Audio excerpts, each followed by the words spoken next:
नमस्कार दोस्तों, आप सबका स्वागत है हमारे YouTube चैनल दे तो दे स्टोरी में। तो चलिए आज आप लोग को हम बताने वाले हैं क्लास 10th का मैथ प्रश्नावली 7.2 का प्रश्न जो है वह 2 नंबर है। तो देखिएगा आपसे 2 नंबर प्रश्न कह रहा है बिंदुओं 4, -1 और -2, -3 को जोड़ने वाले रेखाखंडों को समत्रिभाजित करने वाले बिंदुओं के निर्देशांक ज्ञात कीजिए।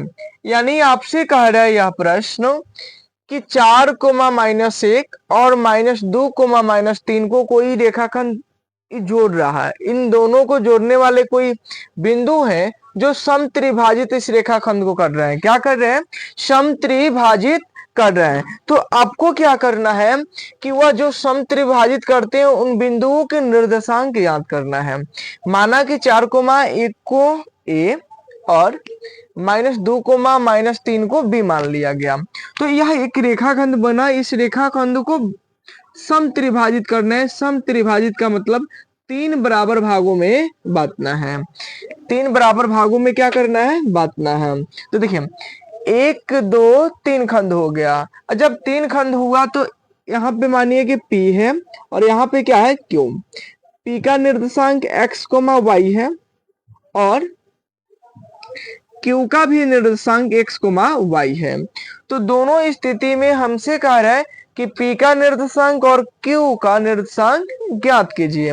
तो यहाँ पे हम लोग लगाएंगे विभाजन सूत्र और इससे पहले हम देखेंगे ये अनुपात इसमें कैसे बनेगा। जैसे कि बुझिए मानिए कि हमें P का निर्देशांक P का हमें अनुपात निकालना है। तो P से पहले देखेंगे कितने बक्स है। तो P से पहले कितने हैं? 1 बक्स। तो 1 लिखेंगे अनुपात। P के बाद कितने बक्स हैं? तो 1 और 1 2। तो 2 लिखेंगे। यानी P के लिए अनुपात जो हुआ वह हुआ 1:2। इसी प्रकार हम Q के लिए अनुपात देखेंगे। तो Q से पहले देखेंगे कितने बक्स हैं? 1 और 1 2। तो 2 अनुपात। Q के बाद कितने हैं? तो 1। तो लिखेंगे 1, यानी 2:1 हुआ। ठीक है। तो हम लोग अब इन जो a के मान है उनको हम एक को मानेंगे x1 और एक को मानेंगे y1, क्योंकि पहले वाला x होता है बाद वाला y होता है। उसी प्रकार b में हम मानेंगे पहले वाले को x2 और दूसरे वाले को y2। अब यहां से हमें p और q का निर्देशांक ज्ञात करना है। ठीक है। पहले p के लिए हम लोग हल कर रहे हैं। पहले किसके लिए? p के लिए। यानी हम लोग पहले निकालेंगे p का निर्देशांक। पहले किसका निर्देशांक निकालेंगे? p का। तो p का निर्देशांक निकालेंगे तो हम लोग लगाएंगे विभाजन सूत्र।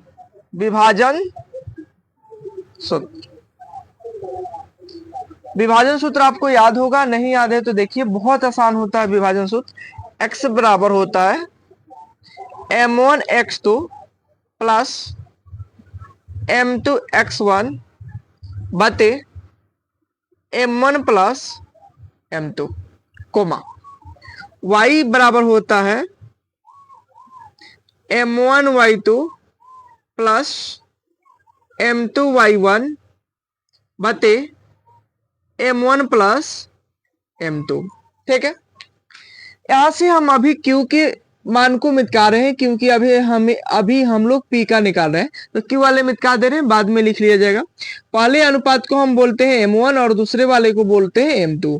पहले अनुपात को m1 और दूसरे वाले को m2 बोलते हैं। हम मान रखेंगे x है तो x बराबर m1 का मान 1 और m2 का मान 2 है। m1 का मान 1 गुणे x2 का मान यहाँ पे देखिए x2 का मान कितना है? -2 है।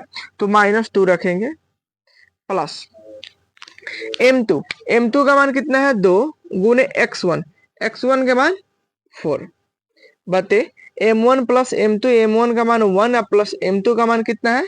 2 है, कोमा y बराबर जो है m1 का मान रखना है 1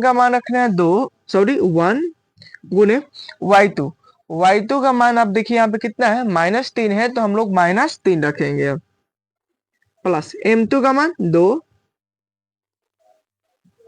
गुणे y1 का मान -1 बटे 1 प्लस 2, यानी m1 का मान 1 और m2 का मान 2।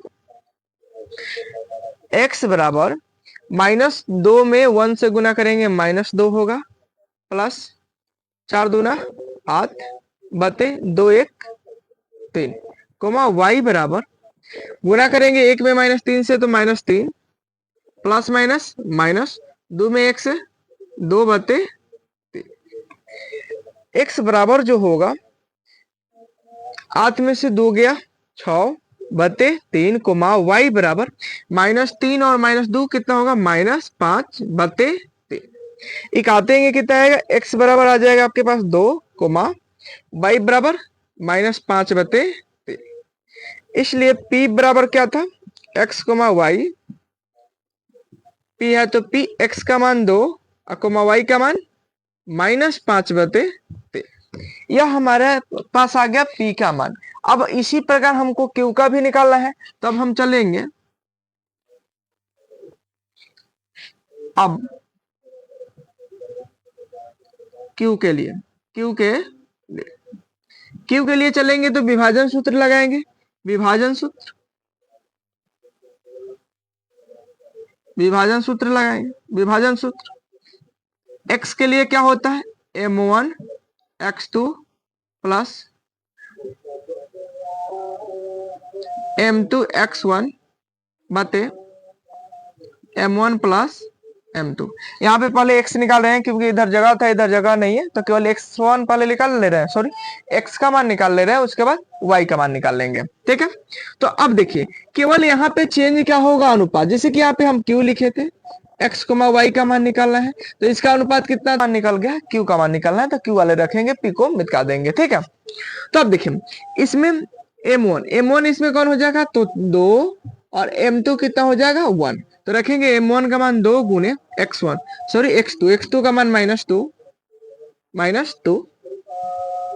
प्लस m2 का मान 1 गुने x1 का मान 4 बटे m1 प्लस m2 यानी 2 प्लस 1। अब आप देखिएगा कि 2 के पारा 2 बार पड़ेगा 4 होगा, यानी प्लस में माइनस से गुना कीजिएगा -4, अब प्लस 4 में 1 से गुना कीजिएगा 4 बटे 2 1 3 बराबर 4 में से 4 घट गया, क्योंकि प्लस में माइनस में घटेगा तो कितना आएगा 0, 0 बटे 3 भाग करेंगे तो कितना आएगा 0, x का मान आ गया। अब हम लोग क्या निकालेंगे, फिर y बराबर m1 y2 plus m2 y1 बटे m1 प्लस m2।